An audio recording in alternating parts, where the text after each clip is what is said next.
തൊടുപുഴ മണ്ഡലത്തിൽ മിന്നുന്ന വിജയം കാഴ്ചവെച്ച അബു ജോൺ ജോസഫ് മാതൃഭൂമി ന്യൂസിനൊപ്പം ചേരുകയാണ്. എന്തായാലും അഭിനന്ദനങ്ങൾ. വലിയൊരു സ്ട്രൈക്ക് റേറ്റാണ് കേരള കോൺഗ്രസ് നേടിയത്. മത്സരിച്ച 8 സീറ്റിൽ 7 സീറ്റ് നേടി. നേരത്തെ 10 സീറ്റായിരുന്നു, ആ 2 സീറ്റ് കൊടുത്തു, അവിടെ ജയിച്ചു. തൃക്കരിപ്പൂർ ജയിച്ചു, പക്ഷേ ഏറ്റെടുത്ത കാഞ്ഞങ്ങാട് നഷ്ടപ്പെട്ടുവെങ്കിലും തീർച്ചയായിട്ടും ഇത് കേരളത്തിൻ്റെ കേരളത്തിലെ ജനങ്ങളുടെ വിജയമാണ്. ഐക്യജനാധിപത്യ മുന്നണി ഈ തെരഞ്ഞെടുപ്പ് തുടങ്ങുന്ന സമയത്ത് പ്രതിപക്ഷ നേതാവ് പറഞ്ഞിരുന്നു 100-ൽ പരം സീറ്റുകളുമായി ഞങ്ങൾ ഭരണത്തിൽ തിരിച്ചു വരും. അത് അക്ഷരാർത്ഥത്തിൽ അത് പറഞ്ഞതുപോലെ തന്നെ നടപ്പിലാക്കി നമ്മൾ അധികാരത്തിൽ വന്നിരിക്കുകയാണ്. തീർച്ചയായും കേരള കോൺഗ്രസ് പാർട്ടിയെ സംബന്ധിച്ചിടത്തോളം 8-ൽ 7 എന്ന് പറയുമ്പോൾ 87.5% സ്ട്രൈക്ക് റേറ്റ് എന്ന് പറയുന്നത് അതൊരു ചരിത്ര വിജയമാണ്.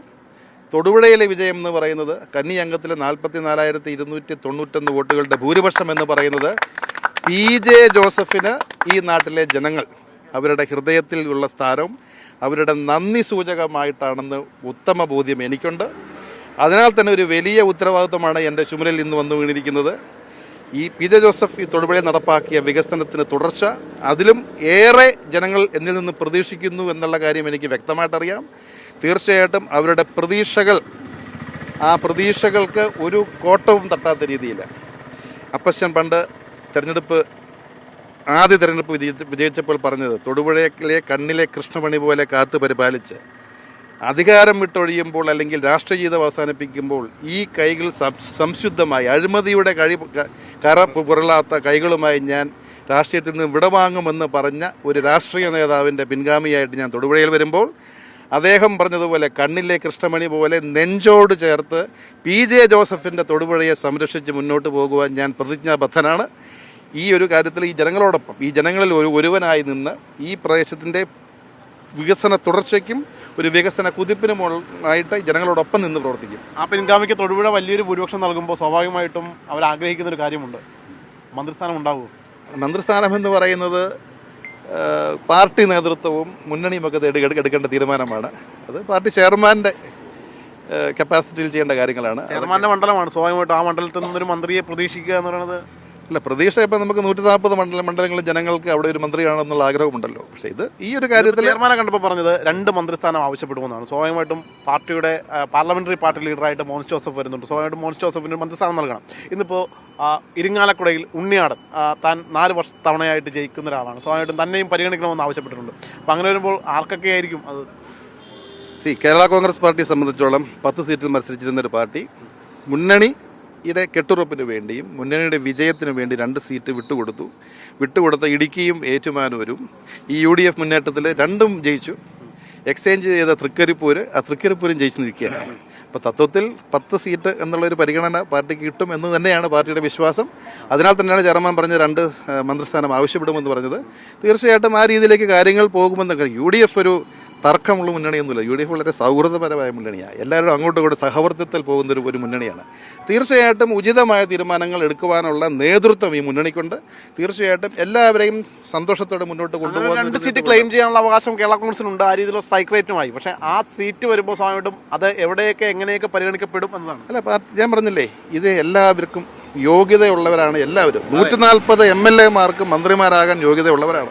അപ്പോൾ ആ ഒരു കാര്യത്തിൽ ആളുകൾക്കും താല്പര്യം പ്രകടിപ്പിച്ചെന്ന് വരാം, അല്ലെങ്കിൽ ഉണ്ടെന്ന് വരാം. എല്ലാവർക്കും യോഗ്യതയുണ്ട്. അത് പാർട്ടി നേതൃത്വം തീരുമാനിക്കും.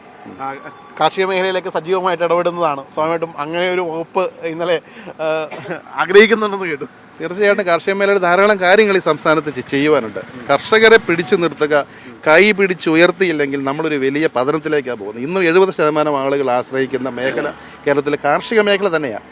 അത് നൂതനമായ പുതിയ കാര്യങ്ങൾ, കൺസെപ്റ്റുകൾ അവതരിപ്പിച്ച് ഉപേക്ഷിക്കേണ്ട കൃഷി ഉപേക്ഷിച്ച് തന്നെ വേണം പുതിയ കൃഷി രീതികൾ അവലംബിച്ച് പുതിയ കാർഷിക വിളകൾ നമ്മുടെ ഈ സംസ്ഥാനത്ത് കൊണ്ടുവന്ന് നമ്മുടെ പ്രകൃതിക്കും നമ്മുടെ കാലാവസ്ഥയ്ക്കും അനുയോജ്യമായ, ഇപ്പോൾ ആദായമില്ലാത്ത പരമ്പരാഗത കൃഷി തന്നെ തുടരണമെന്ന് നിർബന്ധമില്ല. പുതിയ കാഴ്ചപ്പാടുകൾ കൊണ്ടുവന്ന് പുതിയൊരു ദിശയിലേക്ക് കേരളത്തിൻ്റെ കാർഷിക മേഖലയെ നയിച്ചാൽ ഇവിടെ നിന്നുള്ള ഈ യുവാക്കളുടെ കുത്തൊഴുക്ക് പുറത്തേക്കുള്ളത് നമുക്ക് ഒരു പരിധിവരെ തടയിടാൻ സാധിക്കും. കാർഷിക മേഖല ആദായകരമായി മുന്നോട്ട് കൊണ്ടുപോകാൻ പറ്റുന്ന ഒരു തൊഴിലായിട്ട് മാറിയാൽ നമ്മുടെ ചെറുപ്പക്കാർ വീണ്ടും കൃഷിയിലേക്ക് തിരിഞ്ഞു വരും. 102 സീറ്റാണ് UDF-ന് കിട്ടിയത്. സ്വാഭാവികമായിട്ട് അത്രയും വലിയൊരു മാൻഡേറ്റ് തരുമ്പോൾ ആര് കേരളത്തിലെ മുഖ്യമന്ത്രി എന്നൊരു ചോദ്യം ഇപ്പോഴും ഇങ്ങനെ നിൽക്കുകയാണ്. ആരാണ് മുഖ്യമന്ത്രി എന്നൊരു ആഗ്രഹം കേരള കോൺഗ്രസിനുണ്ട്? കേരള കോൺഗ്രസിൻ്റെ ഹൈക്കമാൻഡ് എടുക്കുന്ന ഏത് തീരുമാനവും അംഗീകരിച്ച് മുന്നോട്ട് പോകുമെന്നുള്ളതാണ് പാർട്ടി നേതൃത്വത്തിൻ്റെ നിലവിലുള്ള നിലപാട്.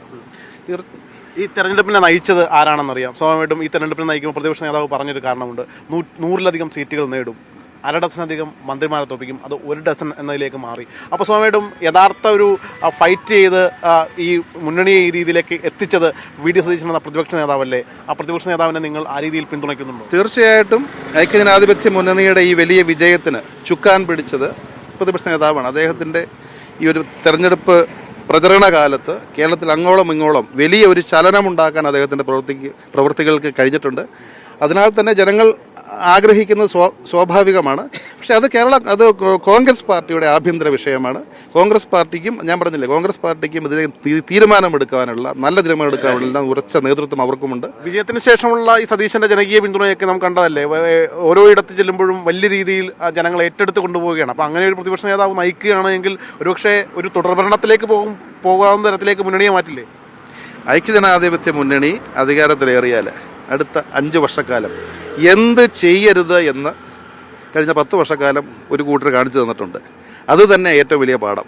ജനങ്ങളോടൊപ്പം നിന്ന് ജനങ്ങളുടെ വിഷയങ്ങളിൽ ജനങ്ങളെ കൈനീട്ടി സ്വീകരിച്ച് നിങ്ങളുടെ വിഷയങ്ങളിൽ പണ്ട് ഉമ്മൻചാണ്ടി സാർ ചെയ്തതുപോലെ ജനസമ്പർക്ക പരിപാടി അദ്ദേഹത്തിൻ്റെ ഐക്യരാഷ്ട്രസഭ വരെ വിളിച്ച് അഭിനന്ദിച്ചതാണ്.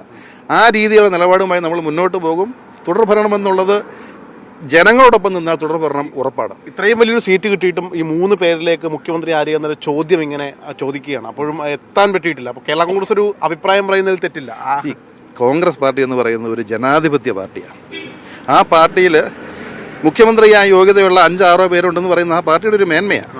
വേറെ ഏത് പാർട്ടിക്ക് ക്ലെയിം ചെയ്തിട്ടും? തമിഴ്നാട് ഇപ്പോൾ സ്റ്റാലിൻ പോയി, DMK തീർന്നു. ജയലളിത പോയി, ADMK തീർന്നു. മുഖ്യമന്ത്രി പിണറായി വിജയൻ മാറിയാൽ ഇവിടെ ആര് ആ പാർട്ടിയെ നയിക്കും, അല്ലെങ്കിൽ ആ മുന്നണിയെ നയിക്കും? നിതീഷ് കുമാർ മാറിയാൽ ആര് അവിടെ നയിക്കും?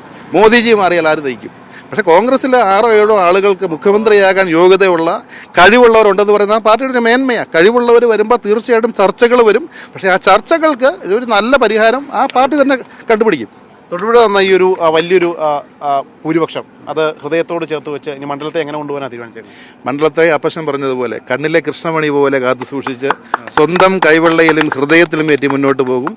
ഈ നാട് ഇപ്പോൾ ഇത് മണക്കാട് പഞ്ചായത്താണ്. നമ്മളൊരു മണക്കാട് വികസന സമിതി രൂപീകരിക്കും. കാരണം ഇവിടെ എന്താ ആവശ്യമുണ്ടെന്നുള്ളത് പറയേണ്ടത് ഇവിടുത്തെ നാട്ടുകാരാണ്. അവരോടൊപ്പം ചേർന്ന് ഈ നാടിലെ ആവശ്യങ്ങൾ അത് നടപ്പാക്കാവുന്ന രീതിയിലുള്ള പദ്ധതികൾ ആരംഭിച്ച് ഓരോ മേഖല തിരിച്ച് നമ്മളിപ്പം തൊടുപുഴ മൊത്തത്തിലങ്ങ് ശരിയാക്കി കളയാമെന്നൊന്നും വിചാരിക്കേണ്ട. നമ്മൾ ഓരോ മേഖല തിരിച്ച് മൈക്രോ മാനേജ്മെൻറ്റ്. അതിപ്പം മണക്കാട് എന്താണ് ആവശ്യം, മണക്കാട് എന്തൊക്കെ ആവശ്യം, എവിടെയാണ് കുടിവെള്ള പ്രശ്നമുള്ളത്, എവിടെയാണ് റോഡുകൾ ആവശ്യമുള്ളത്, എവിടെയാണ് പുതിയ പ്രോജക്റ്റുകൾ വരേണ്ടത്, അത് മണക്കാടിൽ ഒരു സമിതി ഉണ്ടാക്കി ഇവിടെയുള്ള ജനപ്രതിനിധികളും ഇവിടെയുള്ള വ്യവസായികളും കൃഷിക്കാരെയും മറ്റ് സമൂഹത്തിൻ്റെ വിവിധ മേഖലയിലുള്ള ആളുകളെ സംയോജിപ്പിച്ച് ഒരു ഫോറം ഉണ്ടാക്കിയാൽ തീർച്ചയായിട്ടും ഒരു 10-20 പേര് ഒന്നിച്ചിരുന്ന് ആലോചിച്ചാൽ പുതിയ നൂതനമായ ആശയങ്ങൾ വെളിയിൽ വരും. നടപ്പാക്കാൻ ഇഷ്ടംപോലെ ഫണ്ട് നമ്മുടെ രാജ്യത്തുണ്ട്. ആൾക്കാർ വേണ്ടെന്ന് വെച്ചിട്ടാണ്. എവിടെ നിന്നൊക്കെ ഫണ്ട് വരാവോ അതെല്ലാം മേടിച്ചെടുത്ത് നമ്മൾ ഈ മേഖലയുടെ വികസനത്തിലേക്ക് ഉള്ള ഒരു മുന്നോട്ടുള്ള ഒരു പ്രയാണമായിരിക്കും ഈ വരുന്ന കാലഘട്ടത്തിൽ. എന്തായാലും തൊടുപുഴ മണ്ഡലം നൽകിയ സ്നേഹത്തിന് നന്ദി പറഞ്ഞുകൊണ്ട് ഓരോ മേഖലയിലേക്കും കടക്കുകയാണ് നിയുക്ത MLA അബു ജോൺ ജോസഫ്. നിഖിൽ ജോസഫിനൊപ്പം ശ്യാമപ്രസാദ് ഉത്തമൻ, മാതൃഭൂമി ന്യൂസ്, തൊടുപുഴ.